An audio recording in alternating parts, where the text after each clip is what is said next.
Welcome back, everybody. It's time for us to move over to the Xbox side, but we're still in Europe, and we've moved from the caster booth onto the desk. Aggro alongside Taco. We've got Team RvL up against Ricardo.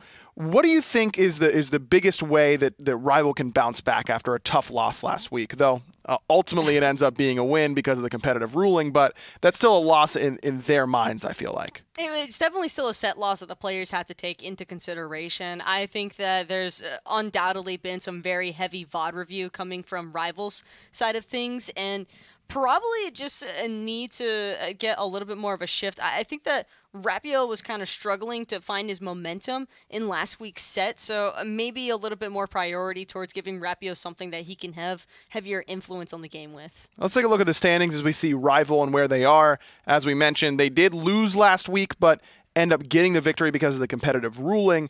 This is what we are looking at for the PS4 side of the European standings, just in case you happen to be curious about that at this exact moment. Out cold, they won, if you just missed it. But I think that RvL and having RvL return is one that is going to be really, really important. It just might take them a little bit to get back and get that synergy going. And I think Team Ricardo is definitely a team that they can't really afford to take it easy with either, because this is a team that's in very similar standings to that of RvL. They've had an opportunity to win, they've had their loss, but now these teams I think are trying to break away from each other. They're trying to distinguish their clear leaders of the pack, and RvL has always been that team for as long as European Xbox history has been around, it seems, and so I don't think that that's a title they're going to willingly give up. But there's a lot of experience on the side of Team Ricardo. I mean, you're looking at guys like Eribiiax and Mr. Turtle and ChronicThe Bros. I mean, these guys have been around the scene for quite some time. They've played against those dominant RvL teams in the past. So I think that you lean on that experience in some ways, right? That you can say, well, we played against them all the time, and this is where we found our success. It's just a matter of if they can actually execute it now. I think it definitely makes a massive difference, though, because of how familiar all of these players are with each other. They have a deeper understanding, I think, of what god pools to specifically target, as well as what kind of methods. I think I'm mostly looking at things from like a team fighting perspective. RvL, I think, has always separated themselves from other teams in Europe because of the fact that their team fighting just stood out above the rest. But now, with the development of console and on Xbox especially, because you have all these other outlying factors now funneling in. You've got competition from PS4. You've got the SPL scene and the minor league scene that I think that you can kind of review and learn what metas you want to try and also transition onto that of Xbox. And I think that these are two teams who do a very great job of understanding all those little factors and utilizing them for their own play. We'll see if that's enough to get them ready to go in this one. It's picks and bans ready for Team RvL up against Team Ricardo. RvL's got that first pick, and I think that one of the things that's always separated them is that their picks and bans have always been very, very good. We'll see if they can continue that in Season 6 as things continue to change up a little bit on what teams are prioritizing. As an early Bakasura ban is what they're going to lead with. I think that prioritizing, making sure that Fly feels very comfortable in what they're picking, because Fly, so much of the talk around this team has always been around, RvL, and a lot of it was DineOhSaw at the beginning of last year, but it really evolved into Coast and Fly being the stars, and now that Coast is on Dabo's Disciples, I think it's time for Fly to take that mantle up on his own.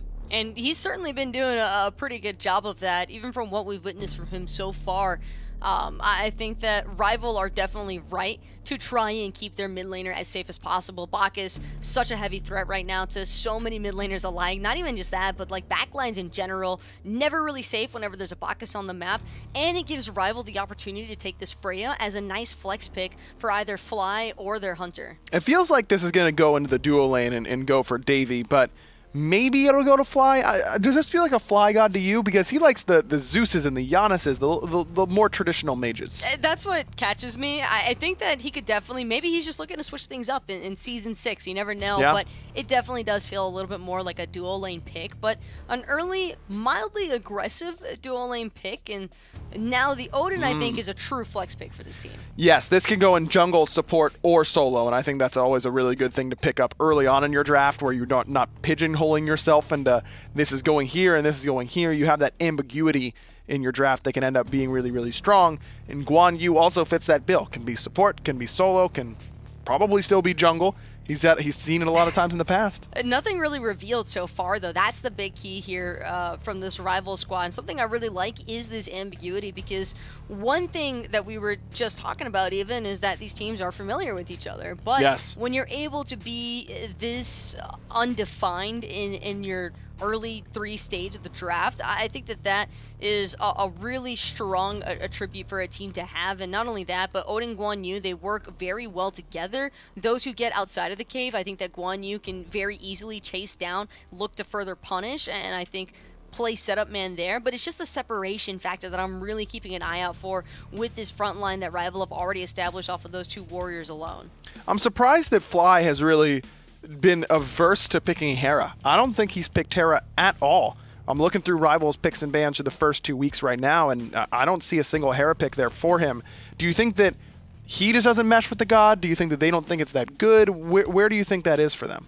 I think for some players, there are just certain gods where, despite understanding that the god is good, they still don't necessarily mesh well with it, and I think that could definitely be the case here for Fly. Maybe he's just trying to make everybody think that he doesn't care about Hera, and then when the really important set comes up, like maybe the rematch with Dabo's Disciples, and then Fly decides to whip out the Hera, no one will really be expecting it. It's a good point. Definitely can catch people by surprise. Zhong gonna be his selection. No Giannis, no Zeus, nothing like that. Instead, he goes for the tankier mid lane option up against the Bakasura. Do you think that's enough to get RvL the game 1 win?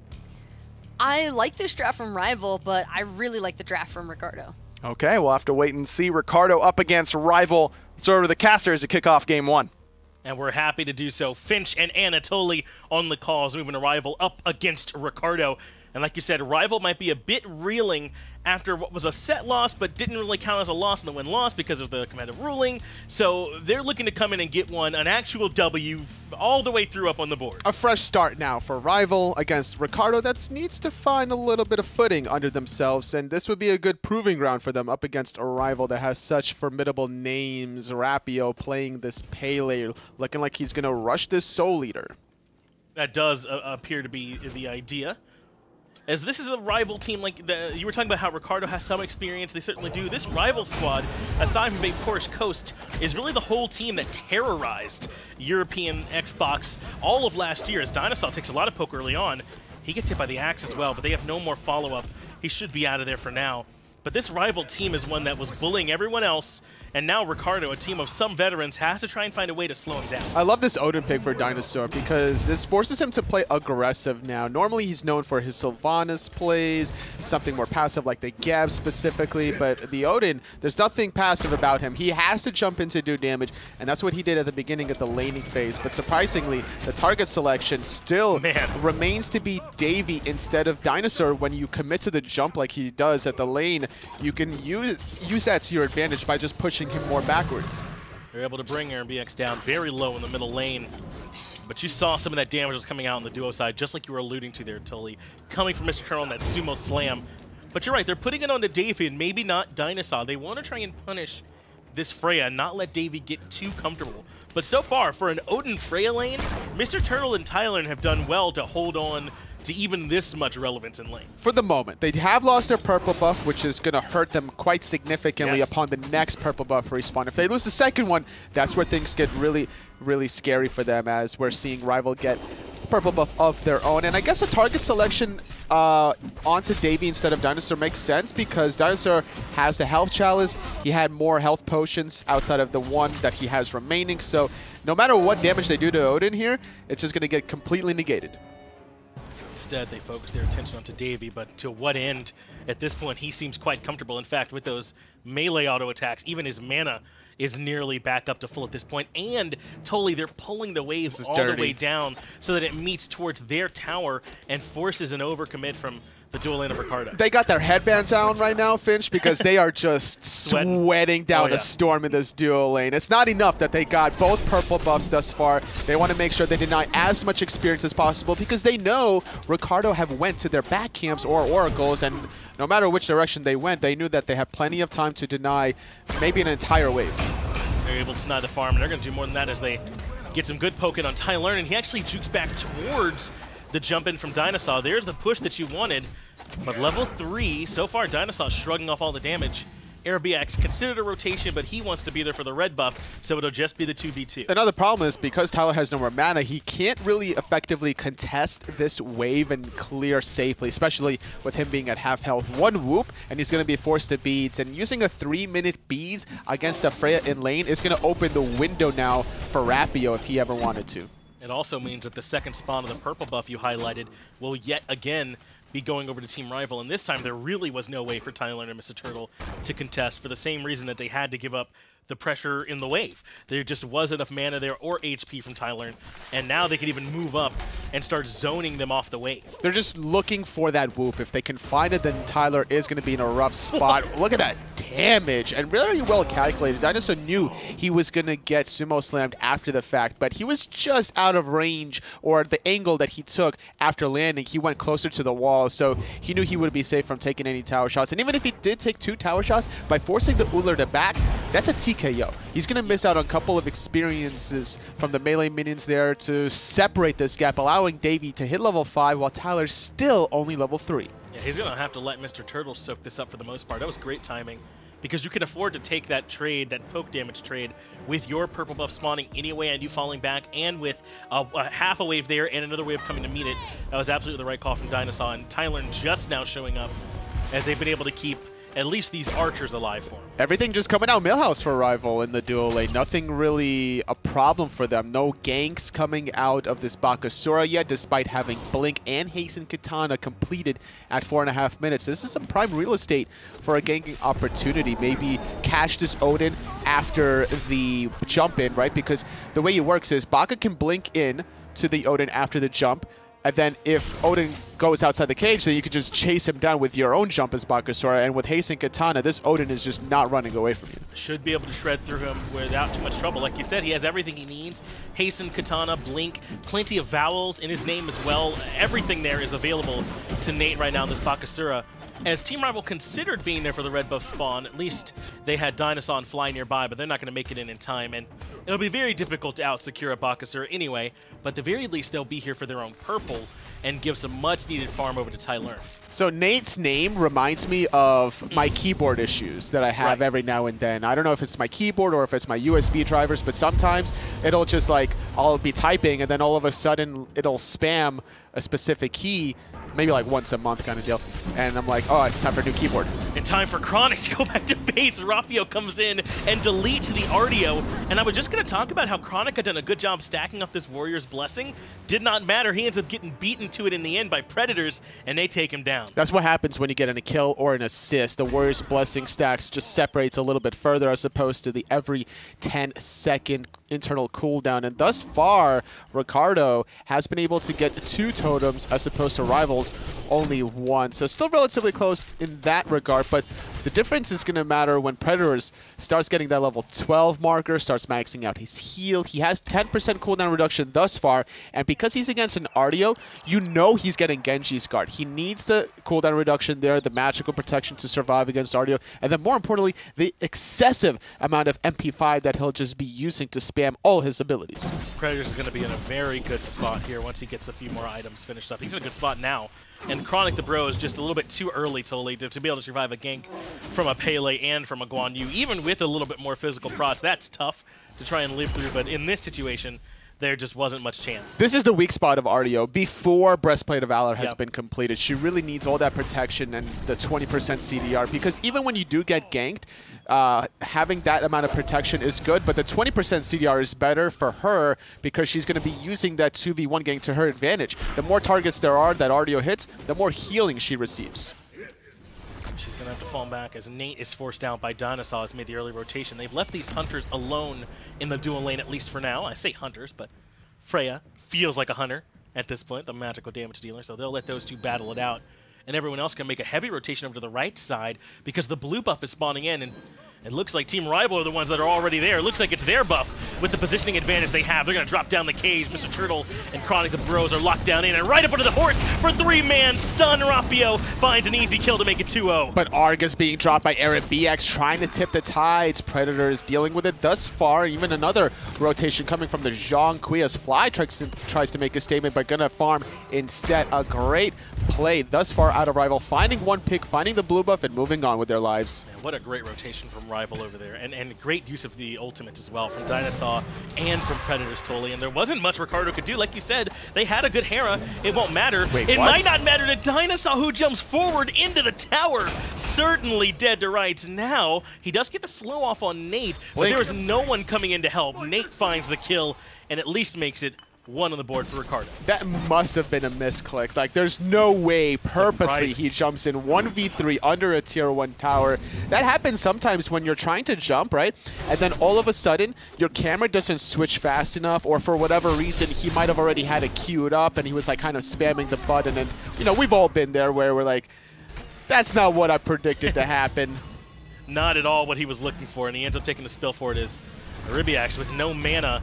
Good He's in a ulti. lot of trouble. Davey does a good job getting away from the polymorph, and I'm surprised he gives up the chase, but I think without any more information, he doesn't know just how much backup might be there to try and bail Eribiiax out. I love the ultimate from Davey. Uses the CC immunity from Valkyrie's discretion to be able to chase that kill, ignoring the polymorph, and he knew that he needed maybe one more shot if he connected all 4 shots from the Valkyrie's discretion, but the problem was the Aegis. The Aegis from Eribiiax kept him alive long enough, but that's a great trade of a cooldown. So you're trading 170, 180 second cooldown versus about a 90-second cooldown on your discretion. We pointed this out earlier, Tola. It looks like the Soul Leader is there for Artio on this Pele, and why not? It's so much sustain for us. He wants to be here for the spawn of this red buff, and he's got Fly nearby, DineOhSaw, even Davey rotating over. I don't think Mr. Turtle can defend this one by himself. Now he's locked inside the cage. He is going to make it inside the ultimate to try and contest the buff, but literally everyone is here from the side of Rival. It's too much damage. Uh-oh, I don't know if this is where Tylern wants to be. 2 ultimates, going to dive him under the tier 2 tower, uses the beats to avoid the stun, but it's just not enough. Your Rival still not done.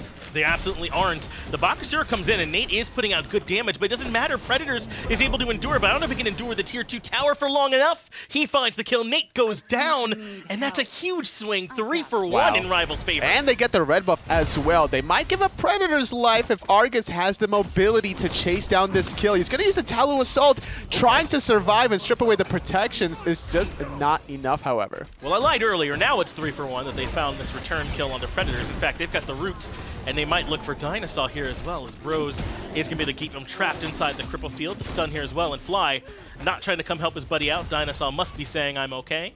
And in the end, he was. Makes it back to the tower. Reinforced Greaves, keeping him alive. Also, that Odin shield really working wonders just to stay under that tier 1 tower. Meanwhile, Freya getting that whole wave on the left-hand side, separating about a whole level against Tylern that's now finished off the Transcendent stacking.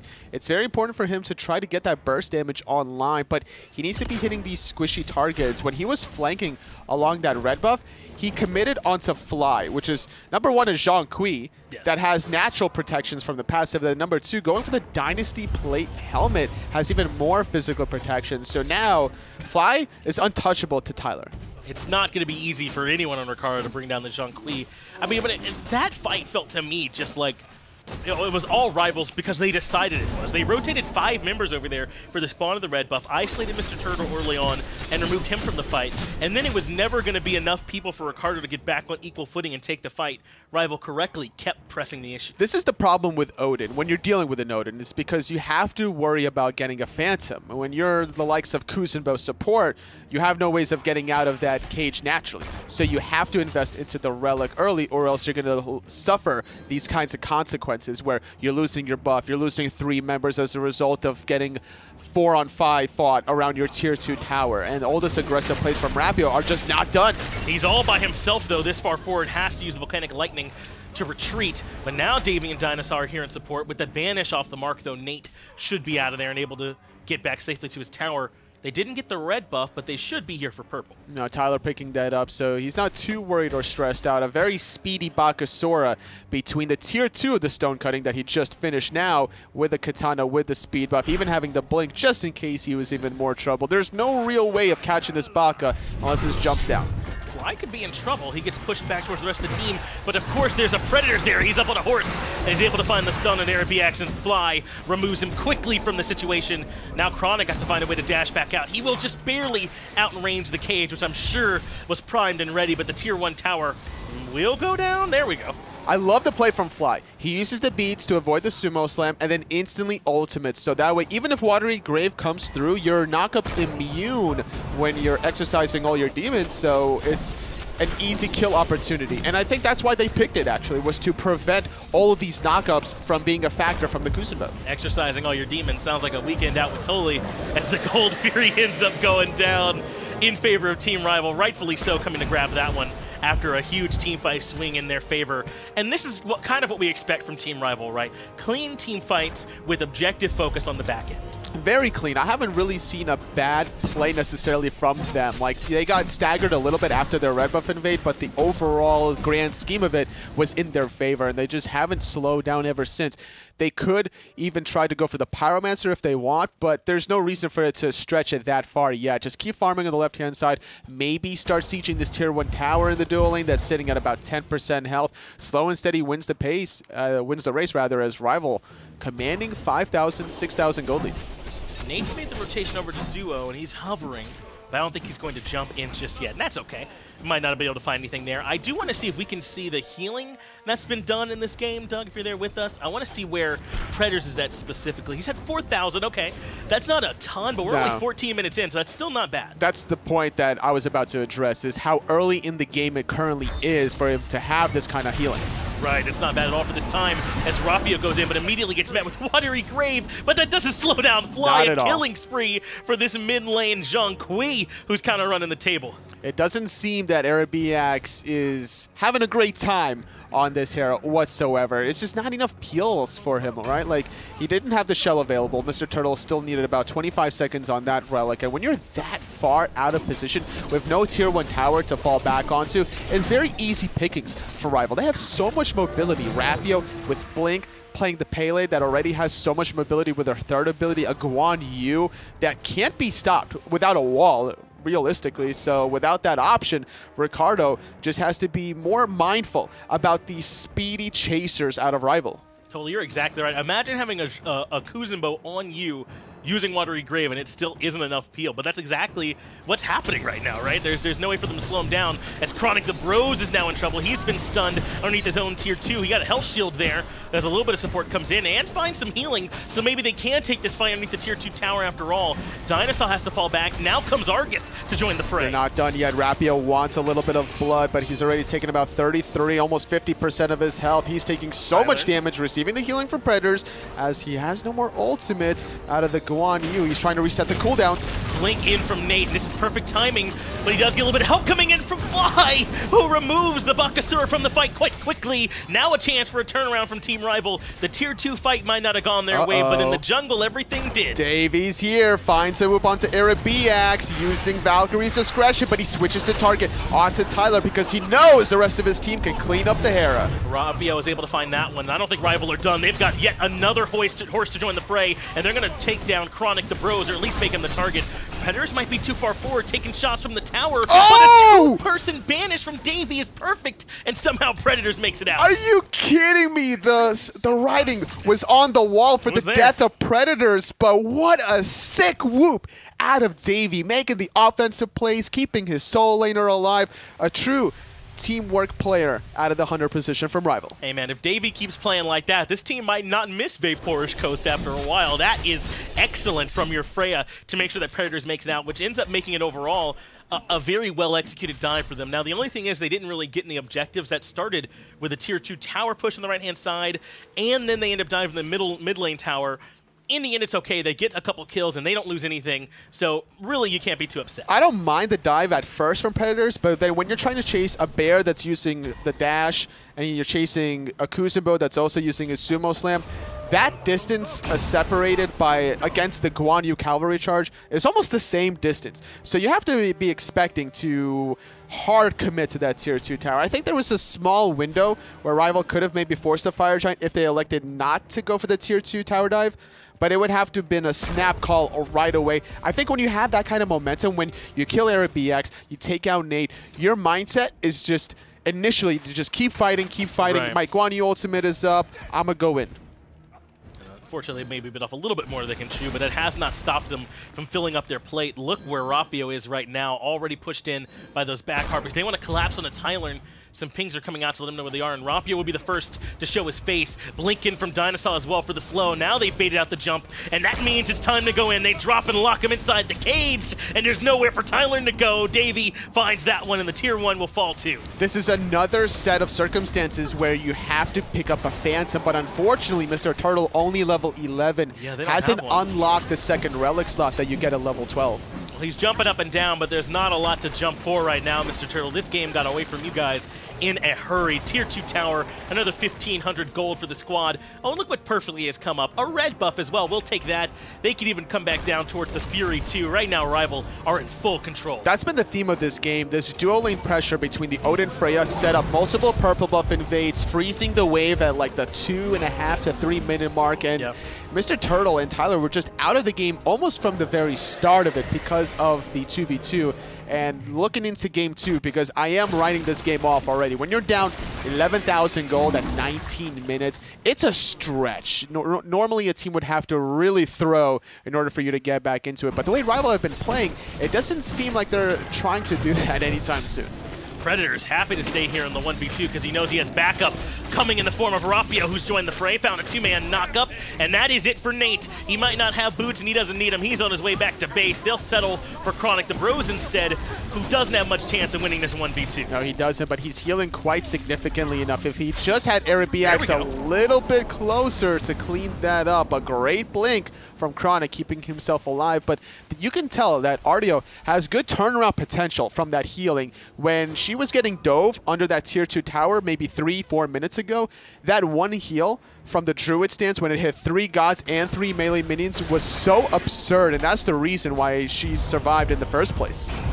ChronicThe Bros, you're just speaking about all his things he's done well. I think sticking around underneath the tier 2 tower might not have been amongst them as he ends up falling. And now Mr. Turtle just kind of forcing his way back in through the front of the tier 2 tower. I don't know if that was the play. He is able to sumo slam him through the minions, but in comes Fly to provide some extra damage. That opens up the door, and the tier 2 tower is all Rivals. It's unfortunate when you teleport back to a solo tower without intel of who is around that tier 2 tower, suffering the fate of a Whoop into an Odin cage, no way out of that one, and then you get no healing. So being an Artio isn't really helpful there. And picking up a second relic for Mr. Turtle isn't even going to be the Phantom.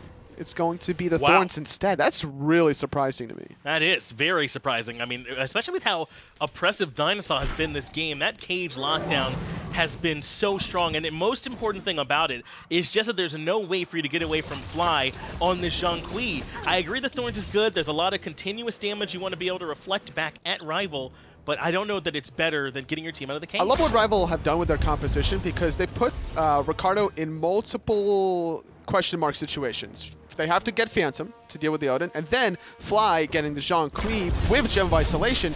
You should get Sprint against that, or just pick up multiple Winged Blades to deal with it, but that hasn't been the case, as Ricardo have been thinking of such aggressive options, right? You got Blink on ChronicThe Bros as an Artio, which has so much flexibility. You can almost go any relic in the second relic slot for a soul laner, and you'll be fine, but going Blink against such an aggressive comp out of Rival is ill-advised. Yeah, this isn't good for Chronic. I have no real understanding why he was pushed this far up.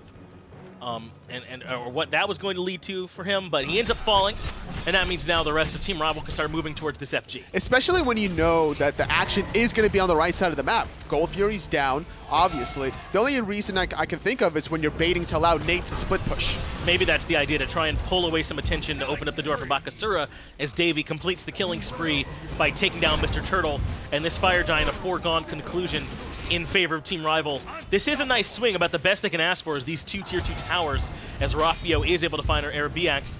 In fact, unless Team Rival back, they might lose a little bit more than this. They are going to now send back Artio and Predators to at least keep these Phoenixes standing. Trading Fire Giant for a couple of towers is never a bad thing. No F6ing anytime soon out of Rival. They understand what the better objective is at that point, whereas a few other people might have other words for that. Ricardo, though, needs to play defense.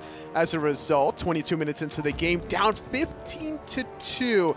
Not a good look for them as they're down 12,000 gold. I don't know if they're going to be able to get these backs off. Okay, just barely does Tylern, but Nate is going to have to walk back entirely the old-fashioned way as the rest of Rival pushes down right. To be fair, though, to Ricardo, they were never going to be able to defend that FG, so they at least got something off the back of that push in the form of those Tier 2 towers and 3,000 gold for their team.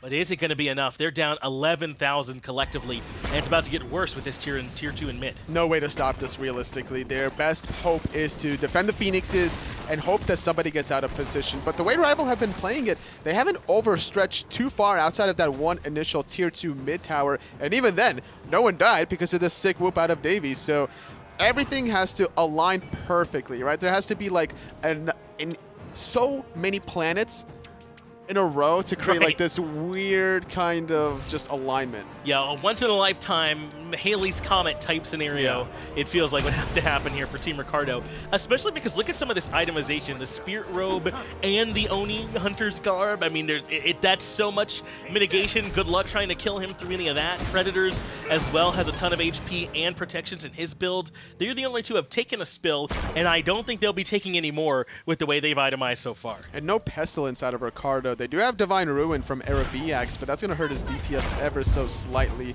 We normally would want to see somebody picking up this magical defense item because, number one, you got to worry about the healing out of Predators, obviously, and then number two, you got to be worrying about surviving against Davy. So the fact that Chronic has opted for Hide of the Urchin, which is an item that normally is picked up by a team that is winning to build up stacks. Wow. It is very counterintuitive. I doubt he'll get very many of them, as they just picked up the Oni Fury, which ordinarily is not too big a deal, but when you're already trying to make some pushes into these Phoenixes, it can be great to have a wave that can take a Phoenix by itself, pushing elsewhere on the map. This is going to be a very difficult defense for Team Ricardo, and DineOhSaw goes in right away. They make Eribiiax the target early on.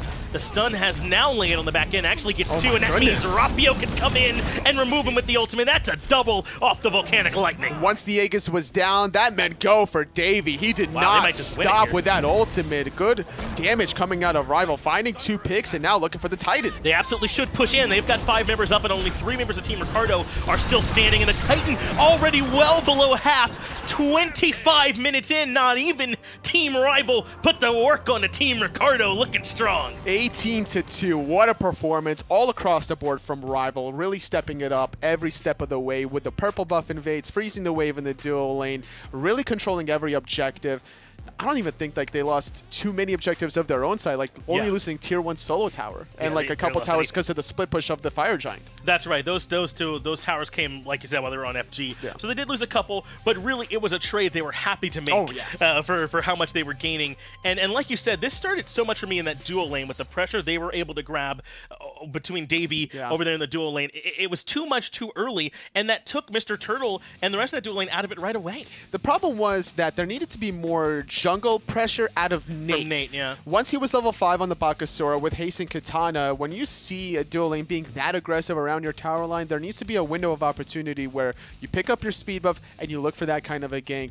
Before Freya gets level 5 and Odin gets level 5, that's like prime real estate opportunity. Right. Instead, it looked like there was some attention being focused onto the solo side, and they were able to get some kills over there too. So things definitely got away from them, I would say, here in this game.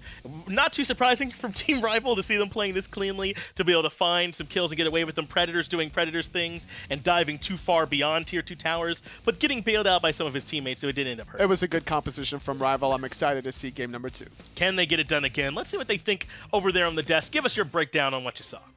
Rival end up taking game 1, and this is exactly what we expected to see from them. Artio right back in the driver's seat, looking like he never took some weeks off. I think both Artio and Fly just looked absolutely fantastic. They were definitely on point with each other as well. The whole way through it, it just felt like the Pele was so controlling throughout that early to mid game. It never really gave Ricardo that chance that they were looking for to get their composition online. And Rival make it look pretty easy, a pretty quick victory for them.